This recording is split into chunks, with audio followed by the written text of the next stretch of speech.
Are we good for sound? Is everything happy? Yeah, we're sounding class.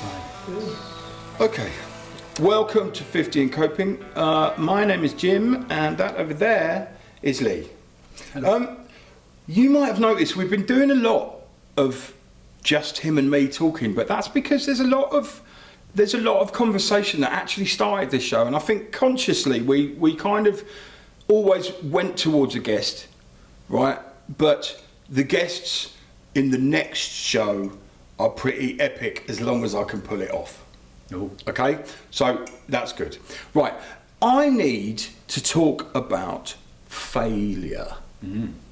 Okay, now the dictionary definition of failure is lack of success or the neglect or omission of expected or required action.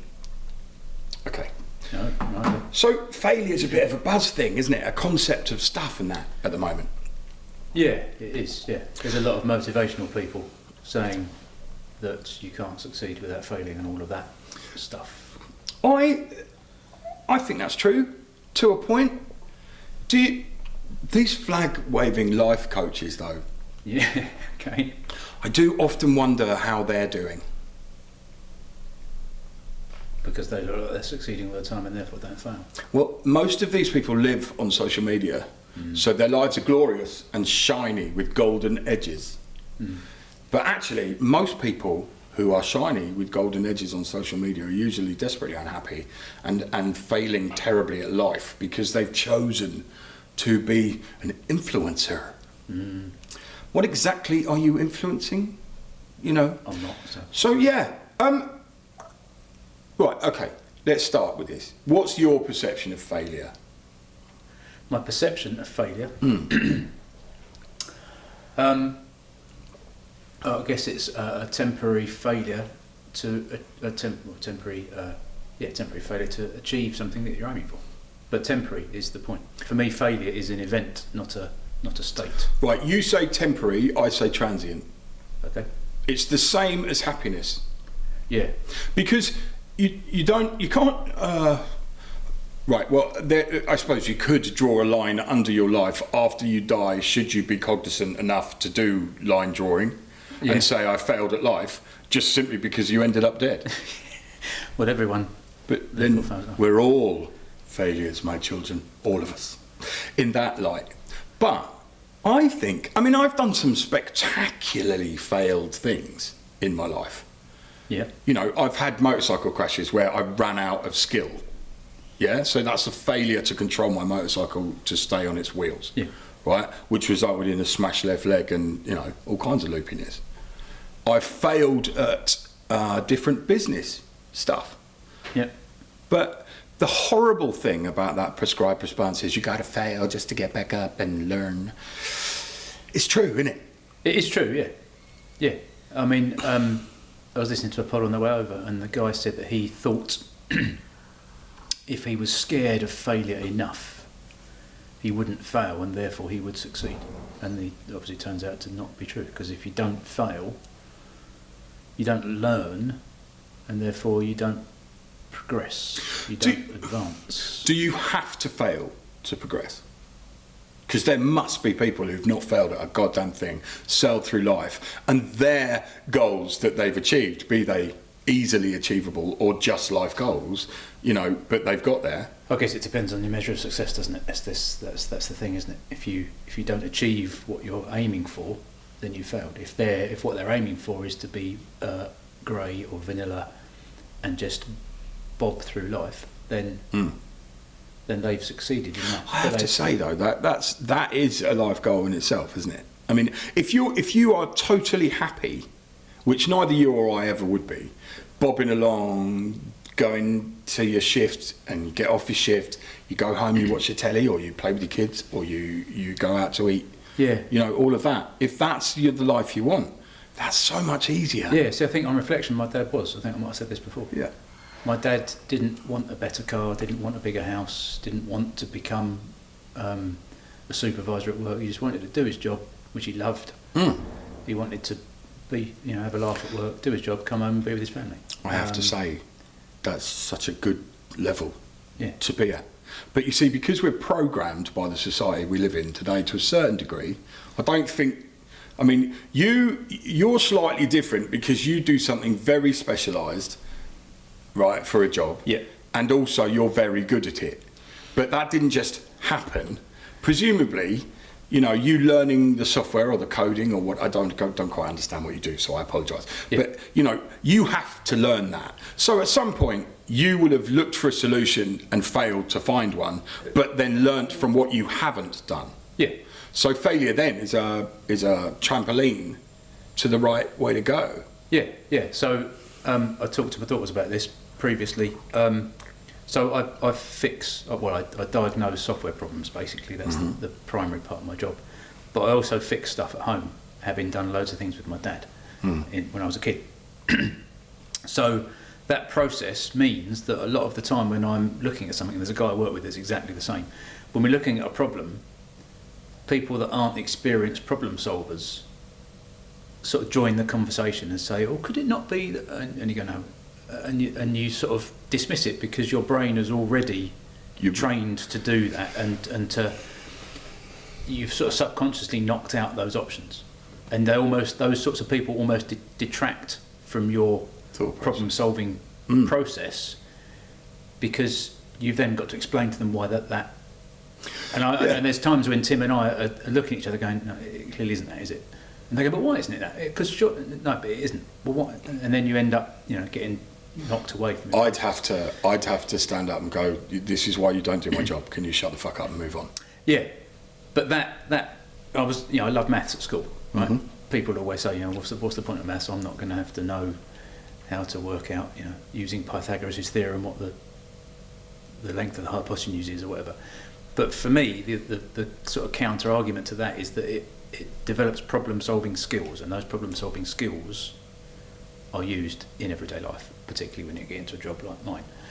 I'm not physically using maths, but I'm using problem solving skills. Yeah, so therefore the same part of your brain that does the mathematical thinking is what you use to problem solve. Yeah. So, I mean, if it's training, I was notoriously shit at maths at school, but I was only allowed to do, because I was the first year of GCSEs, so I was only allowed to do the paper where the most you could get was a C. Yeah. But I got 98% on that paper, which transponded to a B if I'd done the other papers. So I was limited to that, but to be fair, that must have been a fluke, because I had no concept of what I was doing. Or I did what I normally do, which is think I don't know anything, but I've actually absorbed it all and then just regurgitate it, which is what happens quite a lot. I am learning problem solving. We've gone off on a tangent, and that's all right. I'm learning problem solving, not in your way, but, I've just set up, like a charity, a real actual charity thing that does good in that. Yep. I've involved you all as well, haven't Absolutely. I? So, you're the chairman, George is a trustee, Laura is a trustee from Master and Student Psychotherapist, which is the other podcast, if you don't know. So, I mean, if you set these things up, you have to find a place to do it. You have to find people to help you. Yeah. You have to find ways of doing things. So, I think first and foremost, as a business person, a businessman, a businesswoman, a business whatever, you have to be able to solve problems that are in front of your face. Yeah.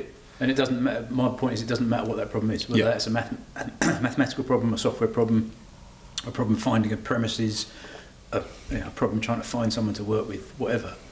It's still resolving a problem. And that's one of the many quotes I've picked up from the internet in the last week. It depends where you get it from. Some say 700, some say 1,000, some say 10,000. Thomas Edison said, "I didn't fail 700, 1,000, whatever times. I found 700 ways that didn't work." Right?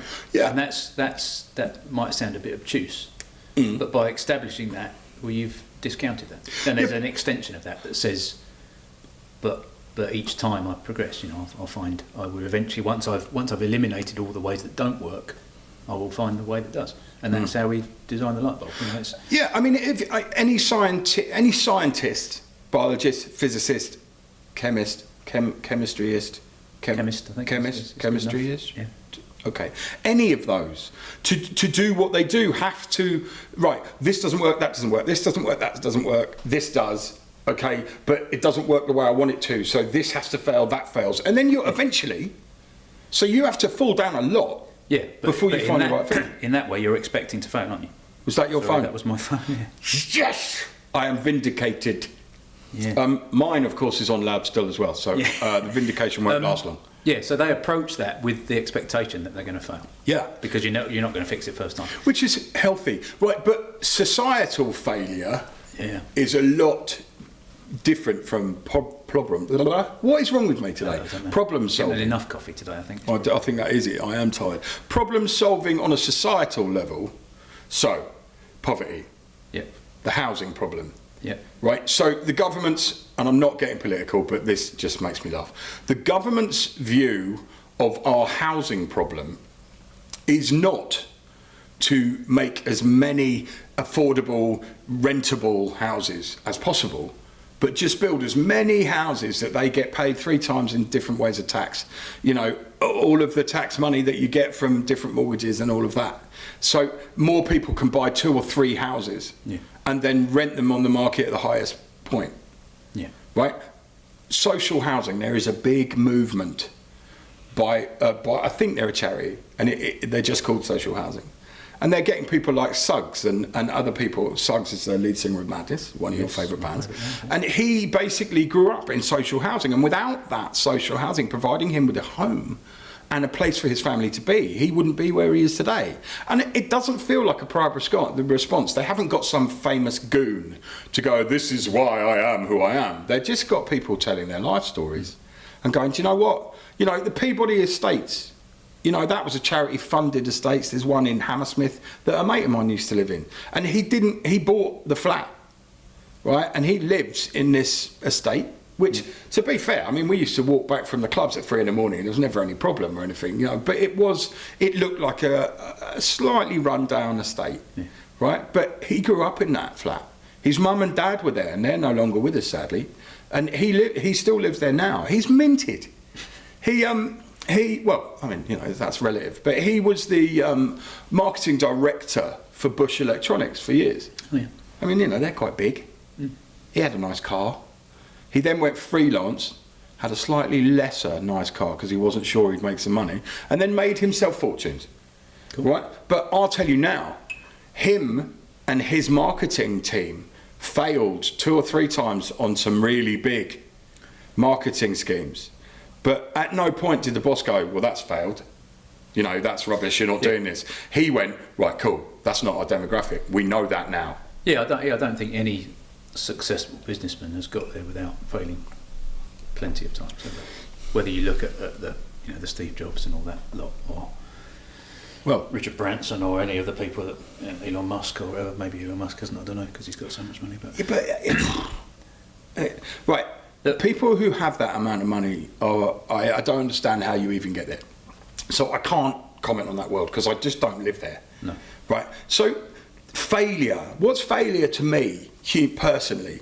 Failure to me, I think, like we've said, is transient. It's different little situations, and you either succeed in something or you fail in it. It seems to be black and white, but there must be some grey, right? Yeah. So what's the grey? But the I wasn't going to answer that question. The point is that, but I can come back to it if you want. But the point is not to linger in that moment of failure, is it? In your case, you failed to get that job. But then you use that failure to go, okay, well, I'll get another one, or I'll set my own charity up, or whatever. So that's the secret to sort of beating failure, I guess, isn't it? That failure is very recent, but also not raw. I don't feel bad about it. I don't feel like I let anyone down, not even myself. I feel like that gave me the impetus to do what I'm doing now. Right, let's talk about this charity very, very quickly. It's called Coffee and Coping. Oh yeah. Oh yeah. There it is. Oh yeah. Right, Coffee and Coping. There is some new Latin, right? Which in Latin it says, and that means, community fights loneliness. I know it's the right Latin because my dad did it. There you go. Hey! Oh, good God. So, the charity we've set up to partner with other charities to help all echelons of life. Yep. So, Walking with the Wounded, God bless them, they've come on board with us. They work through the government using Op Courage to get veterans, so anyone who has served, be it last week or 20 years ago, if they are struggling, you can go to Walking with the Wounded and they will help you. And it's not prescribed response help, it's detailed, personal, person by person help. And ongoing as well. And ongoing, yeah. If you get housed and you get your money sorted out, they don't just disappear. They will check in with you and you can check in with them. So that's a great thing. So Coffee and Coping, we're doing drop-ins throughout Hertfordshire. We have started already doing drop-ins in Stansted Abbots, Yep. which is in the Ashley Rooms. And what is the Ashley Room? Singular. Yes. Which is right next to the Parish Hall in Stansted Abbots. Today we had one. We met a new guy, he's an ex-policeman, who basically, do you know what he does for a job? I don't think he'll mind me saying, he's a safe cracker. Right. So legally he goes around, anyone who's lost their keys, the code buttons are dead, or they've found a safe in their house, he will go and unlock that safe, but he will never open it. Uh-huh. Because this is quite interesting. We're completely on an aside, but right. So he went to this guy's house, and they were saying, "Oh yeah, well look, we need to know what's in this because my father has died," right? And he had to video it all, just to protect himself from people going, "Well, that's not in there. The guy who did the safe must have done it." Yeah. So he doesn't look inside. Right. He makes it open, and he gets the person and says, "Right, you open it. I'm going now. Thanks." Yeah. Here's the bill, pay it. You can either afford it or not, depending on what's in that box. But yeah, so what we're trying to do is anyone who is lonely, anyone who has mental health issues, who needs help, any veteran or any family member of a veteran who is struggling, we can help you and signpost you to where you're going. There's also kind of exciting news as well. I am going to be a trustee for the Phoenix charity, which provide rehab for addicts who have reached their breaking point, who are reaching out for help but cannot afford it. So they fund that. They also take addicts on these wilderness trainings so they can go out and fend for themselves and do all that. It's a great charity. Laura is involved in that, a lady called Sam as well. So more on that later. If you want to help us with the charity, then it's basically look for Coffee and Coping Hertfordshire. It's everywhere. On Instagram, on Facebook. Also, coffeeandcopinghearts.org will be the web address. So that's that. Right, now the reason I'm mentioning that is not just to blow my own trumpet, even though that's quite a good trumpet to blow, but that was born from failure. Yeah, and the first session, no one turned up. No. Did you see that as a failure? No.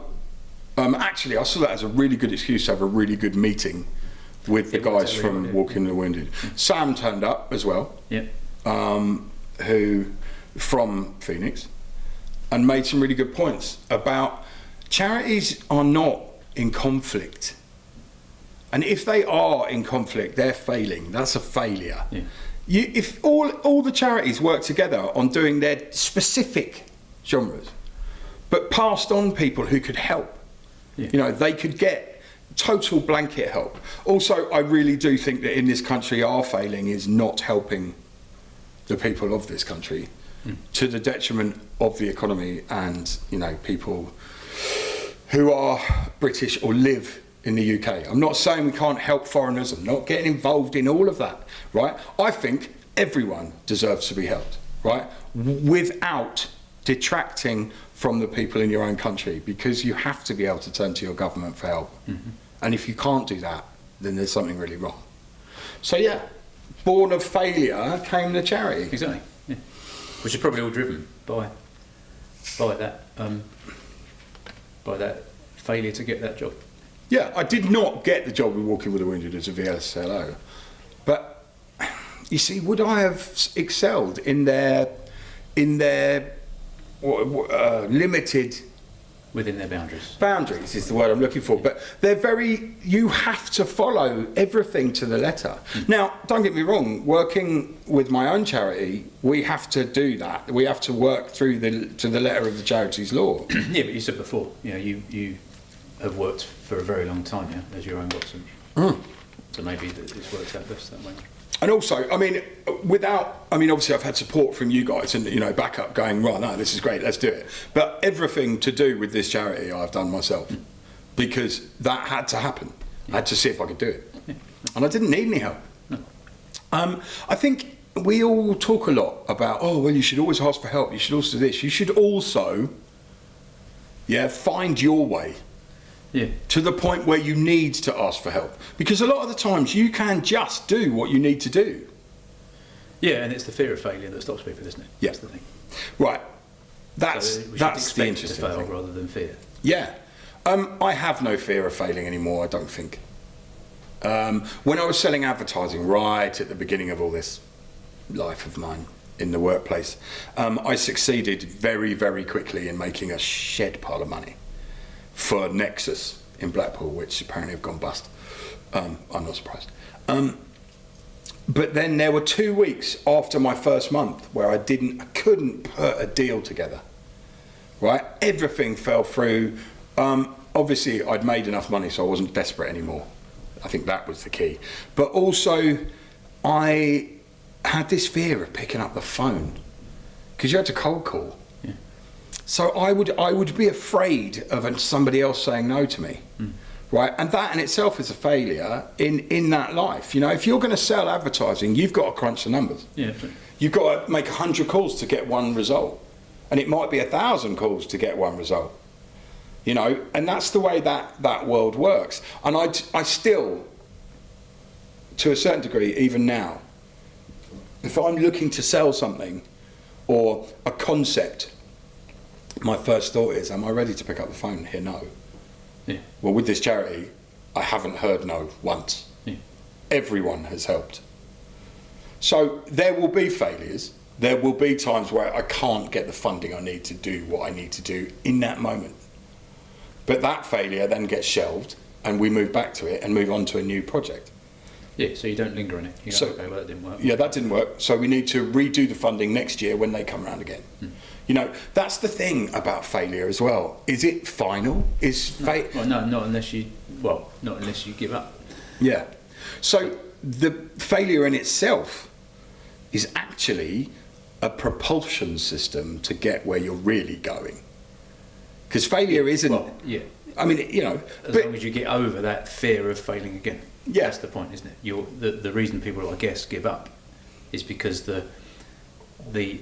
their reaction to that failure is so strong that they don't want to do that again. So they go, well, I won't even bother trying. Why do you think that people are so free to throw the word failure around if people aren't reaching what they perceive as the big thing? So societal failure, you don't have a house, you don't have a nice car, you don't have 3.2 kids and a Labrador. Well, there's a lot of competition, isn't there, that's thrown at you. We've spoken about it before. Success is the opposite end of failure, isn't it? Yeah. So I think there's a lot of trying to keep people down, trying to prove, trying to shut them up, say, yeah, but you're failing or whatever. Do you ever grow yourself by pointing out somebody else's failure? In your head, maybe, yeah. Right. I mean, it's the social media trolls, isn't it? Yeah. They think they're getting one up on people, but they just look like a knob. Yeah. Also, I have to suggest that if you can only win a one-sided battle that nobody gives a shit about in the first place on the internet, and you see that as a win, I would suggest that maybe you have failed at life or missed the point at the very least. Absolutely. You mentioned grey area earlier, and I said I'd answer that. I don't know what the answer is. Where are you going with the grey area stuff? Okay. So, failure at success, right? There should be no grey area. But like in all things and all subjects and all directions in life, there is grey area with success and failure. Because there are levels of success and levels of failure in different things. So, you've basically knocked the nail on the head. If you fail and give up, Yep. you're done. That's total failure. That's black, right? Yep. If you succeed and get exactly where you were going and it was hard, you have won at success. But you come second in success and you don't get quite where you're going, but you've got something to build on. You've got a new direction, possibly. You've done what we do every show, go off on a huge tangent, but that tangent actually is not a failure. That's just a different thing. There's some grey area, you know? Failure as well. If you don't give up, you failed once or twice to make a deal, yeah? We're bringing it down to sales, right? You failed to do a deal. There's a reason why you're failing. It's probably because nobody believes in you. Nobody believes that you can sell ice to Eskimos. And I'll tell you why they don't believe in you. Because you don't believe in you. And by you, normally that's the product. Yes. So I am selling Hoovers, right, in the 40s. When did the Hoover? 20s. Those fudda-dud things, you know, when you push it along along and it goes fudda-dud. Yeah. Yeah? Right, they were the first Hoovers, right? You try telling a housewife that fudda-dud is going to make her house cleaner and easier for the cleaners, let's face it. Because, you know, if it was Victorian times, you ain't selling that to nobody who lives in a slum, are you? No, true. Right, but you go to the right people who will be receptive to their staff working quicker, so smarter, not harder. Yep. That's going to roll, right? You can believe in that product. Yeah. You sell them advertising in a car hire company magazine and they own a bed and breakfast, right?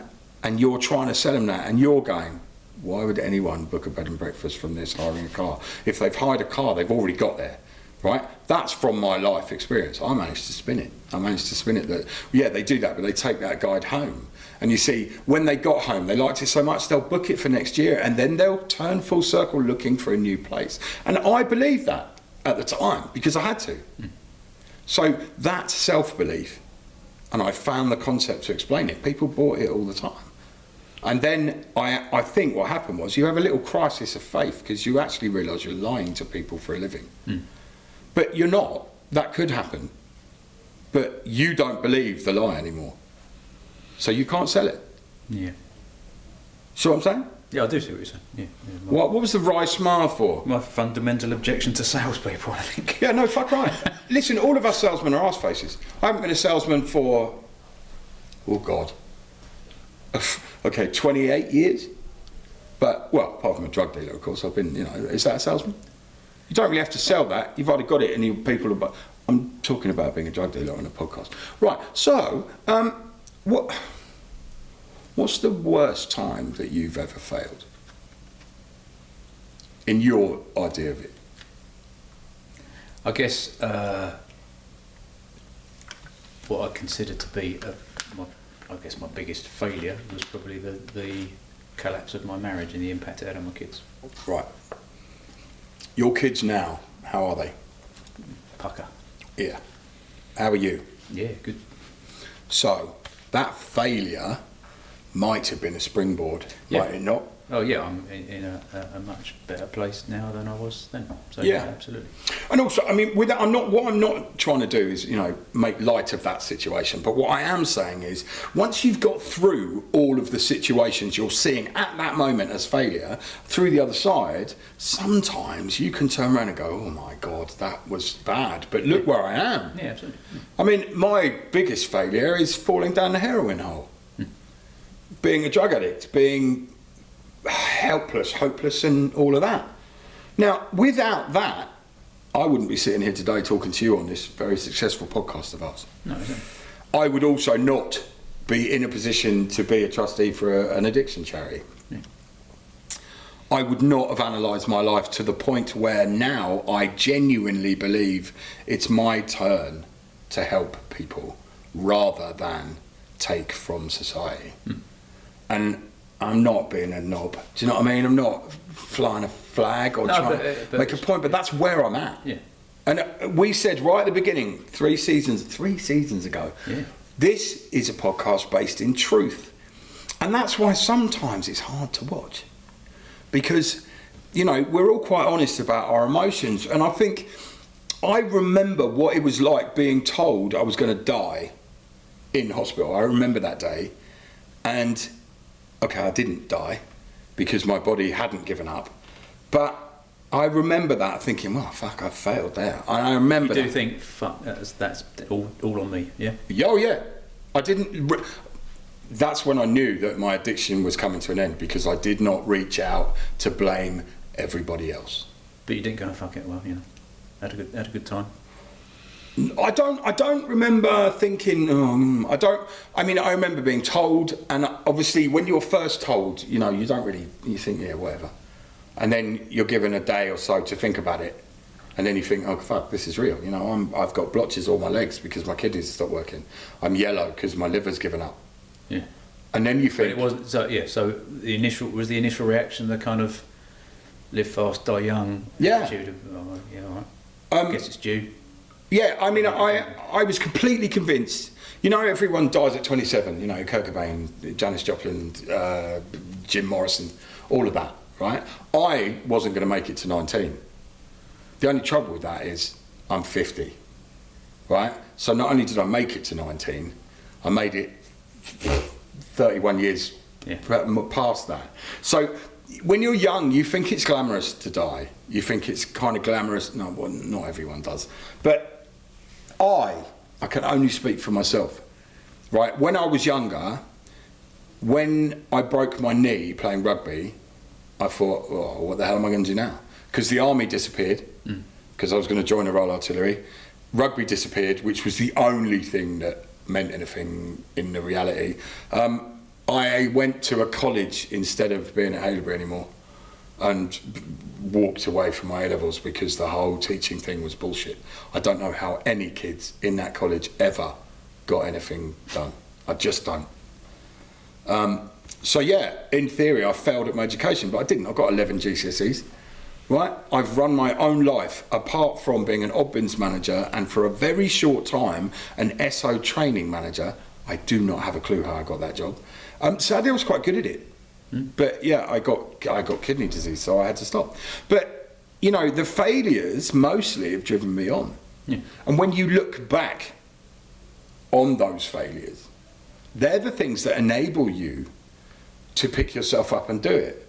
So all these life coaches who are telling you to fall, fail down, be cognizant, I think that's bullshit, because you can only be cognizant after the fact. Yeah, and it's weird that it's become a bit of a buzz thing, a couple of quotes I've found. So, Henry Ford, right? Yeah. Quite a long time ago. Failure is simply the opportunity to begin again, this time more intelligently. He was a car mechanic, wasn't he? He kind of, yeah. So, wait. Yeah. So, say that again. Failure is simply the opportunity to begin again, this time more intelligently. So if you had any kind of intelligence, you would have just said that actually failure is your opportunity to do it again, but learning from what you failed with, right? But that I get, that works. My point is that that's obviously, 100 years ago or whatever. So how many times did Henry Ford fail before he got that Model T on a conveyor belt, or what do you call it, a production line? Because it was the first car on a production line, was it not? Yeah. How many times did he fail at setting that up? Or he probably didn't fail, he just realised it was too slow and he couldn't feed the product development. Yeah, I don't have the statistics, but I imagine he failed quite a bit. Yeah. But then was it, okay, here's my point. It's not failure, is it? When you realise that what you're doing has caught on so quickly you can't keep up with demand. So then you could see that as a failure, if you like. Or you could see that as a stepping stone to him going, wait. What can we do here? Separate people doing separate jobs, all in a row, one feeding the other, right? That's genius, because it's never happened before, but hasn't it? So what he's done is taken potato picking or cotton picking or whatever it was that he did, saw how many hands made short work, and so trained people to weld the chassis, or bolt the chassis, then put the axles on, then put the bodies on, put the chairs in, put the blah blah. Yeah. And then got that done. So, you know, a man like that talking about learning from your failures, that shows really, because in hindsight we've seen him succeed beyond belief. Yeah. But it shows it's not a modern concept, is my point. No, So that's why I'm a bit worried about a life coach turning around to you and spouting, you know, generalistic So where does shit. that come from? Does that come from the stuff that Marley mentioned last week of in her sphere? She hears a lot of podcasts talking about, well, you can't fail because that means you're not a man if you failed. I mean, is there an undercurrent of that? I'm confused with that. As a man, you're expected not to fail. Yeah. Right? From 1950 through to 1990. Nowadays, I think a more pertinent question for nowadays is quantify failure. So obviously, as a life coach standing there pontificating and spouting out just vague generalisms. But if you deliver anything with dynamics, yeah, with strength of belief, you can sell anything. You can, and that's what they're doing. They're selling you a better life because you haven't realised that when you failed, you could stand up again, and that standing up again gives you the energy and the power and the grit and determination to get where you're going. Yeah. Do you know what my answer to that is? Fuck off. Right, I'll tell you what's got me where I am today, wherever the fuck that is, right, is help from my friends, support from the people around me, and also realising that failure isn't the end. Yeah, and I guess that's the point, isn't it? When people are isolated and something goes wrong, the temptation, if you've got no one to turn to and no one to discuss it with, you might go, oh, I can't, that's it. I can't do this anymore because I can't see a way out. There is a point where you, as a human being, your limited knowledge, your blinkered scope on your situation will stop you from finding another solution. Because you've literally come to the end of your knowledge or the limits of your knowledge. Now what you can do though is if you go, right, I need to do this, Google it. So you'll see and find somebody else, and that might give you inspiration. It's a shame that life comes to that, but that's the tools. Before, you went to the library and you looked at a book about what it was, because the library being the internet before the internet. You know, or you went to, as tool makers, I've come up with this problem, and you go to the old man sat right at the back, like your dad, right, doing his fucking job. I guarantee your dad will have probably known more than the shop foreman who's standing there shouting. Yeah, absolutely. Yeah, which is why he didn't want to move up. Yeah, because often a move up isn't, you know, a pat on the back so you can expand your, you know, abilities. What it actually is right, people listen to you, you stand up and tell them what to do. So yeah, he saw it as a step away from his tribe. Tribe. He didn't want to manage people, he didn't want to tell people what to do, he wanted to help them do what they did, and he saw that a manager wouldn't, despite the fact some people might say that's what a manager should do. Absolutely. You're right, he was then having to give out orders and he didn't want to tell people that they couldn't have a day off or they couldn't whatever, he just wanted to help them succeed. You work in a team, right? Kind of. Yeah? So if one of your team came to you and said, look, I've failed and I can't do this, or I've failed and I can't see a way through, your reaction presumably is not, oh, for fuck's sake, what's wrong with you?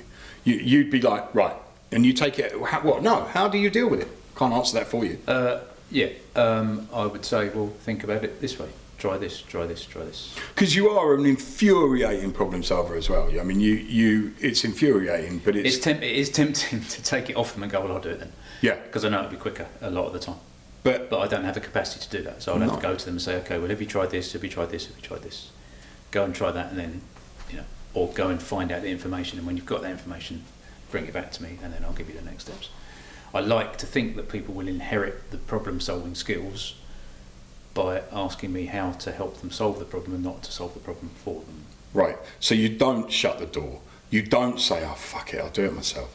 Because you know that there are not enough hours in the day. Yeah, that's the point. Yeah. Right? And if you teach these people, right, it's the old fish thing, isn't it? Yeah.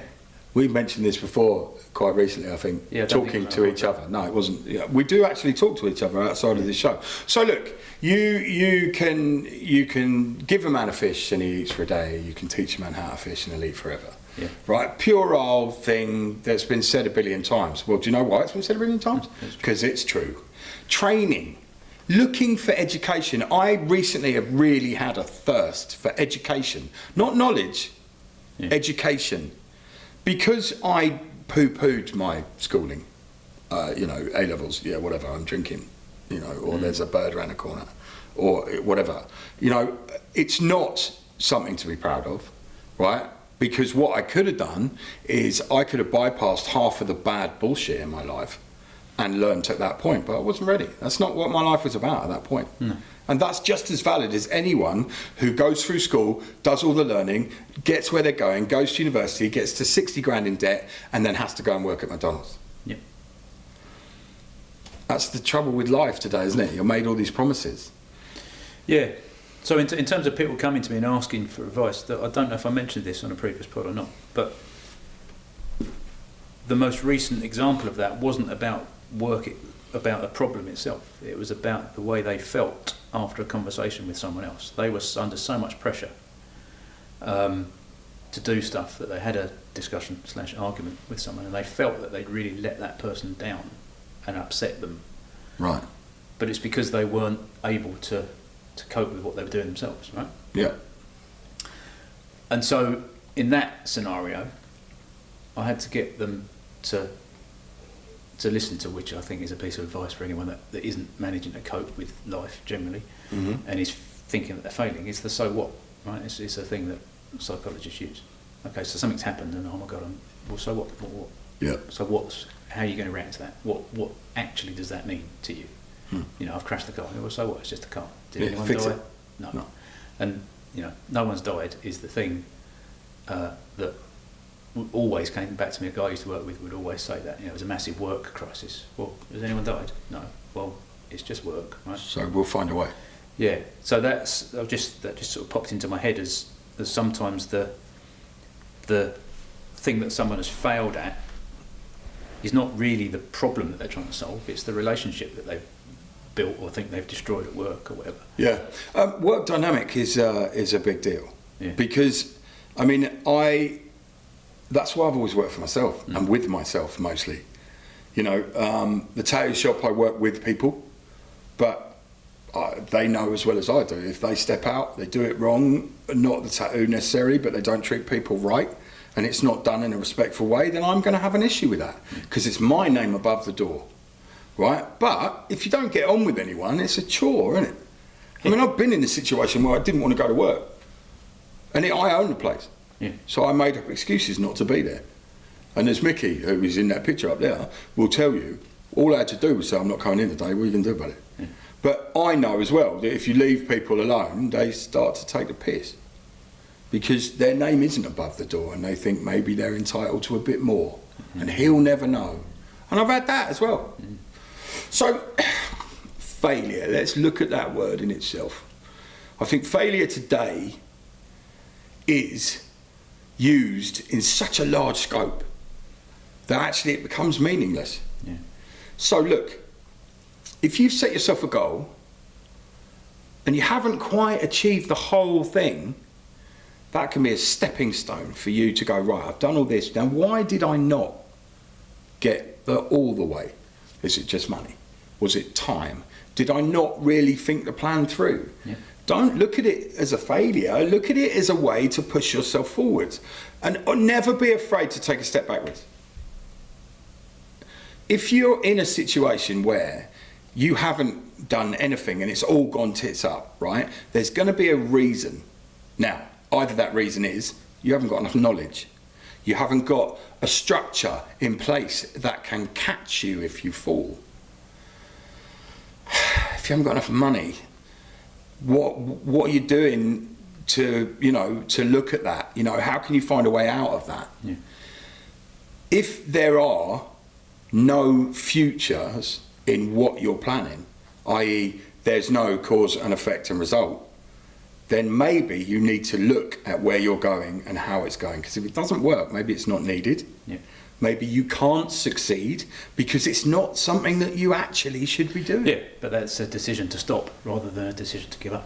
It's a decision to stop and do something else. Decision to stop is not failure. A decision to stop is a choice made through education. Yeah. Right? Now, education isn't school books.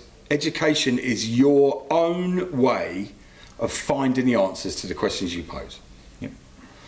I think in total, if you buy into these life coaches who do things, there must be some that are good, you know, that really tell you the truth. I think if you go to a life coach that is giving you just fluff anecdotes like you see on the internet, don't give them any money. Tell them that they're idiots and walk away. If a life coach is in your face saying, mate, we've had this conversation and you're doing the same thing again, but let's talk about it and you can work out a solution. Anyone ever gives you a solution, they're not helping you. No. Anyone helps you to arrive at a solution, they are helping you. That's therapists, right? Scientists, bank managers, anyone who helps you arrive at your own conclusion. Yeah, your own conclusion that you were trying to strive for, but you didn't quite get there. That's what you're looking for.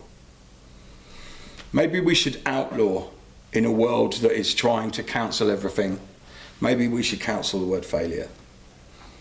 But just on the base level of thinking, use your failure to stand back up, like everyone has done for us since time began. Yep. Stand back up, rethink your position, and go for it.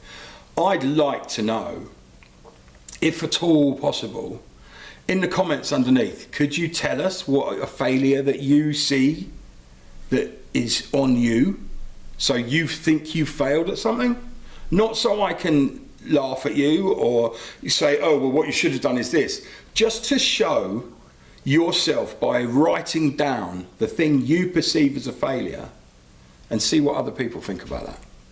We don't have any trolls, we don't have that many comments, but look, if you write down a failure that you're ashamed of or you can't deal with, maybe as a community of self-minded, right-minded, level-headed human beings, which I'm not sure we are, but we are a collective of human beings, maybe we can help you see your way through that. And by that education, you don't see it as a failure anymore. Makes sense to me. Sounds good. Right. 50 and coping. Stop saying failure. We'll see you next time.